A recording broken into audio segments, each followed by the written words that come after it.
lagi di Cerita Hati dan seperti tadi yang saya ungkapkan bahwa saya juga mengundang tamu istimewa lainnya yang akan lebih menyatakan atau mengungkapkan detail tentang narkoba dan peredaran narkoba di Indonesia saat ini. Beliau adalah Pak Sumirat, yaitu Kepala Bagian Humas Badan Narkotika Nasional.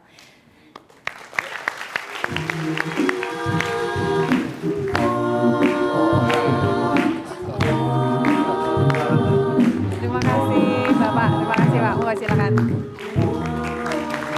Ya, Pak Sumirat, tadi Pak Piroy sempat menyatakan bahwa bandar-bandar tuh sekarang pada jago nih ngibulin katanya gitu. Ini biasanya bandar-bandar tuh ngibulin kayak gayanya kayak apa sih nih? Sehingga bisa menjerat mereka-mereka yang anak-anak baru ini menjadi pengguna narkoba. Yang pasti sesuai dengan perkembangan zaman, mereka mengikuti perkembangan zaman itu. Artinya dulu orang tidak mengenal yang namanya ekstasi, hanya mengenal narkotika yang berasal dari tanaman. Ya, ada ganja, heroin, dan kokain. Ya. Kemudian tahun sekitar 94-95 itu mulai berkembang yang namanya ekstasi di Indonesia ini. Dilihat karena undang-undang waktu itu belum ada yang namanya undang-undang ekstasi ataupun psikotropika. Akhirnya dibuatlah undang-undang psikotropika tahun 97. Kemudian kita lihat lagi perkembangan, ternyata psikotropika khususnya sabu dan ekstasi itu perkembangannya di Indonesia luar biasa. Pemerintah membuat undang-undang narkotika nomor 35 tahun 2009 dengan memasukkan sabu dan ekstasi ke dalam narkotika golongan 1.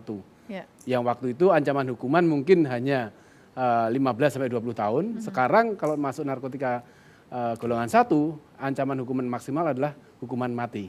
Dan itu ternyata sekarang ini dunia membuat lagi jenis baru lagi. Narkotika jenis baru yang disebut dengan new psychoactive substances.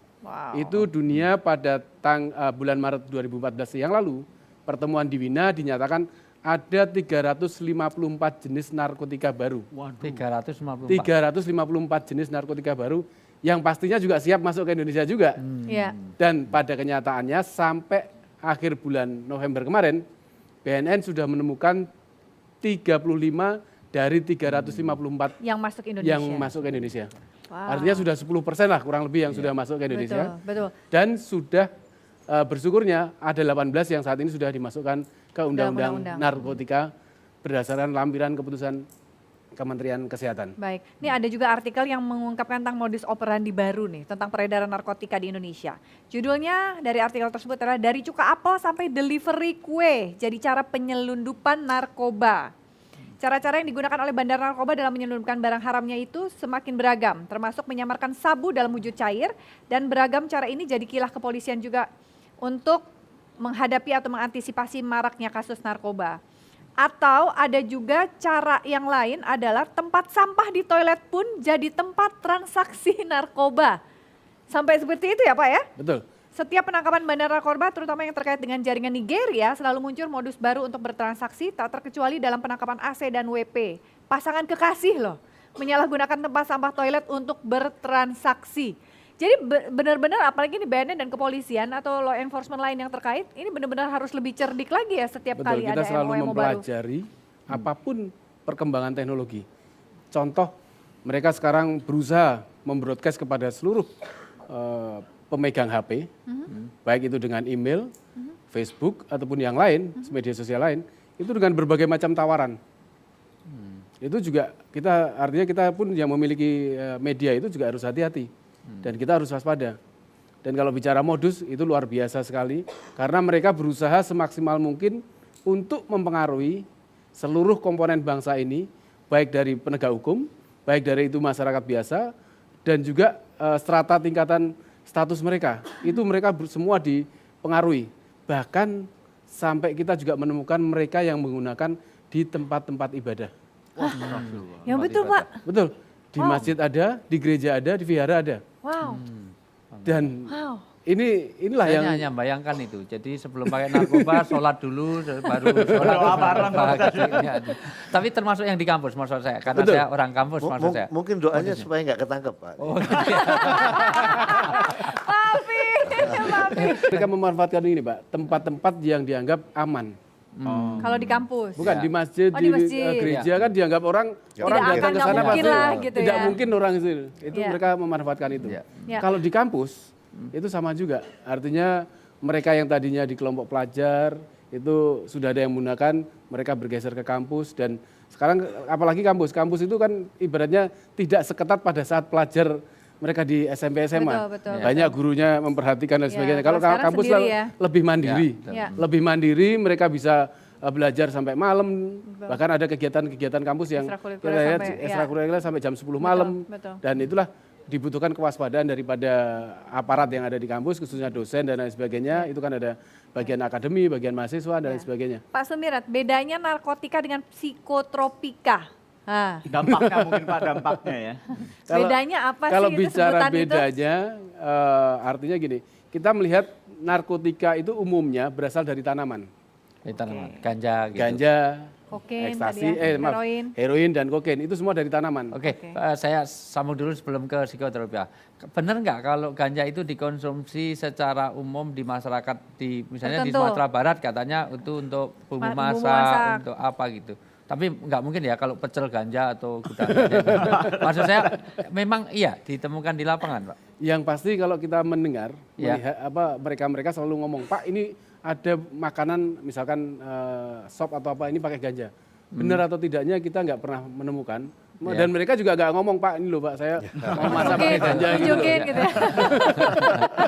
Tapi belum pernah menginvestigasi. Tapi kalau yang namanya popi, bunga popi atau bunga opium itu di Thailand dipakai untuk topping dari kue. Itu kalau kita lihat dan bunga popi itu tidak mengandung opiumnya atau narkotikanya. Iya, iya. Apa? Biji. Iya, Maaf, bijinya. bukan bunga, biji. Iya, Itu di Thailand itu dipakai. iya. Tapi itu masuk dalam kelompok narkotika juga. Opiumnya termasuk Masuk. dalam kelompok narkotika. Tapi Tapi bunganya itu bijinya enggak. itu tidak. Tapi Ya. punya side effect ke sama? Enggak. Oke. Kak, ya bedanya tadi dengan psikotropika, kalau narkotika itu jenis-jenis yang berasal dari tumbuhan. Kalau psikotropika? Psikotropika itu sebagian besar berasal dari bahan-bahan sintetis atau kimia. Sabu, ekstasi itu dari bahan-bahan kimia. Termasuk kemarin metilon, bahkan sekarang ini dari 35 jenis tadi sudah ada yang namanya cannabinoid sintetis atau ganja sintetis. Ganja sintetis. Ganja Sintetis. sintetis. Kayak rumput di sepak bola ya. Ada yang sintetis juga ya, benar ya. Benar. Jadi itulah para bandar pengedar berusaha bagaimana bisa mengelabui petugas, mengelabui atau membujuk rayu masyarakat kita, adik-adik kita, keluarga kita untuk bisa menggunakan narkotika.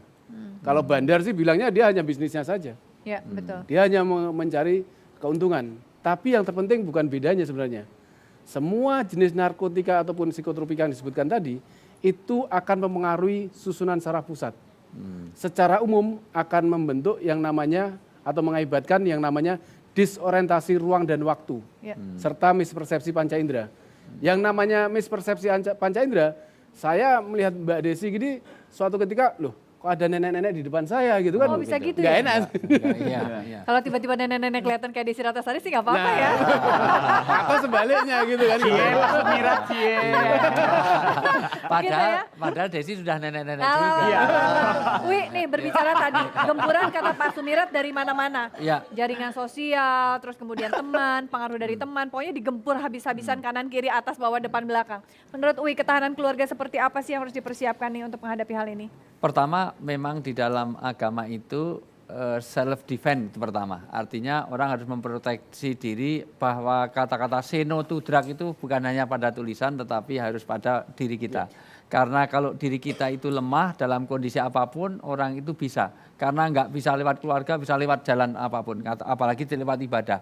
Orang itu assalamualaikum bisa saja terus menawarkan mau nggak sabu. Padahal bahasa assalamualaikum. Tetapi itu minimal memproteksi. Memproteksi itu orang kalau dia dekat dengan Tuhan. Karena insya Allah orang-orang yang pakai narkoba itu tidak habis kebaktian terus narkoba, terus habis sholat narkoba. Insya Allah enggak lah. Itu habis ngimami terus pesta bareng-bareng kan enggak insya Allah. Karena itu punya proteksi. Bahkan nyebut nama Tuhan saja memproteksi. Yang kedua adalah keluarga. Memang kata Nabi keluarga itu punya pengaruh yang luar biasa. Kalau di dunia pendidikan, maka pendidikan itu bukan hanya di sekolah, tapi di keluarga, di masyarakat. Bahkan sebetulnya tambah satu masjid tempat ibadah, karena itu juga mengkondisikan seseorang. Yang ketiga itu perlu teman dekat. Jadi proteksi kita adalah pada teman dekat. Ar-rajul ala dini fal yang duru man yukhalil man qarini. Orang itu agama apapun, beragama baik, lurus, maksiat atau jahat, itu sangat tergantung oleh teman dekatnya. Manjalis janis, siapa yang duduk bersama dia akan sejenis dengan itu. Maka betul kata Mas Roy tadi, teman dekat itu pengaruhnya luar biasa. Iya, baik nanti kita akan lanjutkan lagi obrolannya. Selain satu ini tetap di sini di Cerita Hati.